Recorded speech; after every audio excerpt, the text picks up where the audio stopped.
Alright, so I just wanted to show you guys how I make my homemade pizza dough.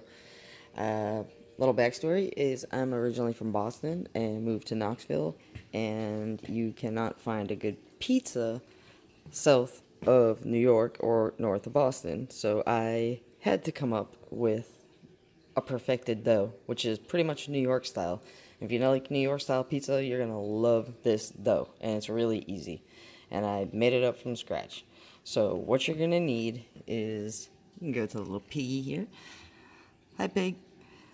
You need 3 1/4 cups of flour, half a teaspoon of instant yeast, 1.5 teaspoons of onion salt, and that's right, onion salt.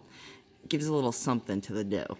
And then you need 1 teaspoon of sugar, 1 tablespoon of olive oil, and you will need 1 cup. Okay, so my phone cut me off. So you'll need 1 cup of water, which you'll put into your mixing bowl, and you want it at room temperature. So what we're gonna do now is go to, this is the yeast that I use for the bread machine. So dump that in there. And why I do this in the flour and not put it into the water is because I like to shock it by just, when you mix it all up, and then you incorporate all of this into the water. And now we put it in the onion salt and the sugar. And the olive oil is, you're gonna actually wait and hold off on that, because you're gonna want to put that in when the flour is all wrapped up in the water. So what we'll get going is, we'll get this going. Hold on. Okay, so now we're gonna get all of this. After you mix it all up really good, you want to get all the yeast wrapped up in the flour and the sugar and the salt. And by the way, that's the salt I use for the onion salt. And mixing, and we're mixing, and we're mixing. Alright, that's good. Now this is going to be interesting because I'm a lefty. So let's get this turned on. I like to use the number 2. And now we need the flour mixture. And you just want to slowly add this flour into the water. Whoops. Now, I like to say, get this spinning around. There's not enough flour in there to get it going by itself yet. And we're going to add a little bit more. And we'll just get it all in there. Alright, now we got all that in there. We're gonna let this beauty do its job. It's nothing fancy. It's a Oster, so you don't need anything crazy to make a really, really good dough. I mean, it might take a little longer to get this going than one of those, you know, swanky fancy ones with the hooks and all that, but this is fine for me. And it's my friend spoon here. So you get this going. Make sure that you take it all away from the sides. Make sure you get all that water in there. Make sure it's all soaked up. Ugh. And my dogs are going crazy. I don't know why. Maybe she wants pizza. But alright, it looks like I got most of it going.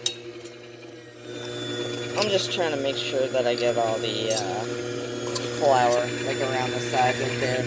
I'll make sure I get that away from there and, you know, towards the middle so I can get wrapped up in this dough.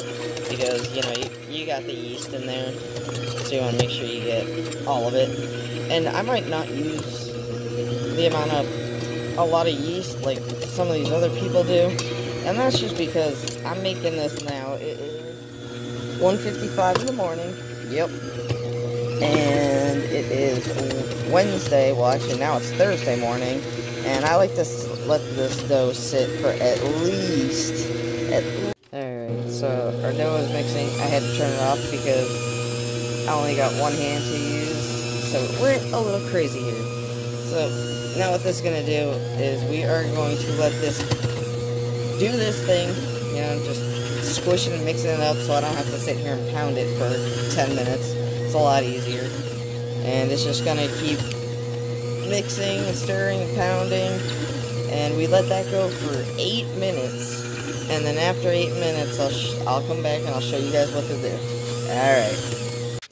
Alright, it has been 8 minutes. So our dough is done getting abused. So we're going to go bring it over here. Ow. It's at the table. Let me get this spoon off. How am I going to do this? Alright. We're going to have to put it down for a second while I get the dough. So here's our dough. You know, did nothing fancy, no fancy machine. And what I'm doing now is, what you want to do is take the dough, and you're going to want to put your fingers here, and what you want to do is you want to squeeze and pull it towards the middle. So you squeeze, pull it towards the middle. Squeeze and pull it towards the middle. So now you got this nice little ball going on here. And I keep dropping you guys because this is hard. And usually, let's make this work. That might work. Usually I'm really good at guesstimating. This is just half of a recipe. I usually do double this. But this is going to make 2 14-inch pizzas. And I'm usually awesome at getting the dough exactly the same weight. So what I usually do is I just take a little bit of the dough off the heavier ball. And let's see. Okay, 1, 2, 3. I think that should be it. 1, 2, 3. Exactly the same. Perfect. And now what I'm going to do is I'm going to take these balls, and I pre-made these bags, just sandwich bags, and I sprayed them inside with a bunch of this Pam cooking spray olive oil. This stuff works awesome so it doesn't stick to the plastic. Alright, so I'm going to take this ball, and I'm going to put it in the bag. And you notice that I didn't let this dough rise for an hour or two with the yeast in it. What I do is, it's called a slow rise. So you're going to want to do this dough at least, you can get away with it for a night in advance, one day, but you at least want three nights to 2 nights. And what this does is it gradually rises. And what that does is it keeps all that flavor inside this dough. So here's our dough, and now what I'm going to go do is I'm going to go put it in the fridge, and it's going to sit there for a day and a half, and then when these are ready to go on Friday, I will show you guys how to stretch the dough and make that pizza. And till then, stay tuned, and if you like this, give me a thumbs up and subscribe to my channel. Thank you.